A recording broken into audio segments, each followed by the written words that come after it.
山里下了一整夜的雨，清晨雨终于停了，泉房外的竹叶挂满水珠，偶尔被风吹落一串，啪嗒啪嗒打在石阶上。阿川却没心情看风景，他站在院子中央，两只手一开一合，已经练了快半个时辰。开，合，再开，再合。做到后来，他额头都是汗，肩膀也越来越紧。飘朋克坐在屋檐下喝茶，看了半天，忽然问：你在做什么？阿川停下来：师父不是说一开一合很重要吗？所以呢？所以我在练开合啊。飘朋克又喝了一口茶。我只看见两条手臂在开门关门。阿川愣住：不然开合还能怎么练？飘朋克没有回答，只指着墙角，那里放着一只老旧的木风箱。阿川皱眉：这又跟拳有什么关系？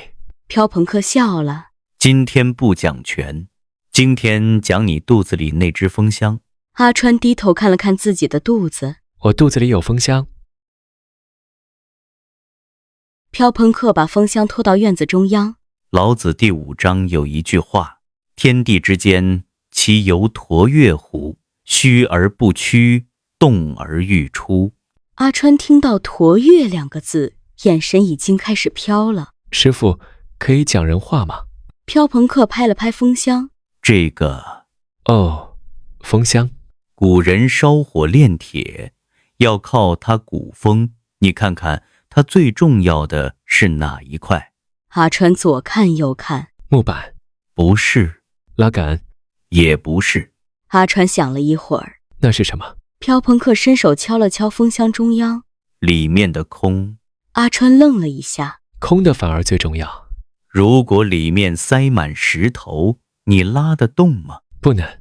塞满棉被呢？也不能。所以真正让风箱有用的，不是它里面装了多少东西，而是它保留了空间。飘朋克拉了一下风箱，呼，一股风立刻从出口吹出，再推回去，呼，又是一股风。看见没有？中间是虚的，所以它才能开，才能合，才能吞，才能吐。阿川若有所思。飘朋克接着说：人也一样，很多人以为自己越用力就越有力量，于是肩膀塞满力，胸口塞满力，腰塞满力，脑袋更塞满了。我要做好，最后整个人像什么？阿川苦笑：像塞满石头的风箱。对。阿川立刻追问：那是不是全身都放软就好了？飘朋克摇头：老子没有只说虚，他说的是虚而不屈，中间空，但不能垮。阿川还是不太明白。飘朋克拿起一只竹篮：这只竹篮里面是不是空的？是。可是它有没有形？有。能不能装东西？可以。所以空不等于没有结构。阿川点点头。飘朋克拍了拍他的肩膀：练拳也是如此，肩松不是肩膀垮掉，胸松不是整个人缩起来，腰胯松也不是站成一滩泥。真正的松是把多余的东西拿掉，骨架还在，支撑还在，方向还在，只是里面不再塞满你自己的浆。阿川忽然想起自己天练拳时，自己一直逼着肩膀往下沉，结果越想沉，肩膀越僵。他忍不住笑了：所以我以前不是在松肩，你是在用力表演松肩。师父你可以不用讲那么准。飘朋克走到地上，用竹枝画了一个圆。古人常讲一句话：人身一小天地。阿川蹲下来：这是不是就是说人体对阴天地、八卦、五行那些？可以这样理解，但你先别急着背卦。飘朋克说：如果一听见乾坤坎离，你就急着找乾在哪里，坤在哪里，坎是哪个穴位，最后又会把自己塞满。真正重要的是先理解它的意思。他抬手指向天空：天地一直在做什么？阿川想了想，日升月落，还有呢？春夏秋冬，还有风吹下雨，冷热变化。飘朋克点头。天地从来不是一块不动的石头，它一直在升降、开合、往来、消长。人也是，你呼吸有出有入，胸腹有开有合，脚下承接，头顶灵起，一个动作出去又要能回来，所以古人才会把人看成一个小天地。阿川忽然明白了一点。所以八卦不是把8个标签贴在身上。飘朋克笑道。总算没有白交。阿川又问，可是人身这么多地方，手、脚、胸、腰、背，到底谁做主？飘朋克没有回答，反而问，一间屋子最有用的是墙壁吗？阿川立刻想起前面几章，是墙壁围出来的空间。那车轮呢？中间的鼓。风箱呢？中间的孔。飘朋克点头。所以古人在讲修炼时，常常会把注意力收回一个中。不同典籍叫法不同，有时叫中宫，有时叫神事，有时讲一窍，有时讲玄关。名字可以很多，但先别被名字骗了，他们都在提醒你一件事，不要让四面八方各自做主。阿川一愣，飘朋克指着他的两手，手想打人，肩膀想出力，胸想挺，腰又想转，脑袋还在想口诀。5个地方各自当皇帝，你觉得这个国家会怎样？阿川笑了。内战。没错，所以真正的手中不是把某块肌肉夹死，也不是眼睛死盯着肚脐下面，而是让全身重新有一个共同的中心。阿川想到刚才的动作，那我刚才2只手一直开合，问题在哪里？飘朋克站起来。你再做一次。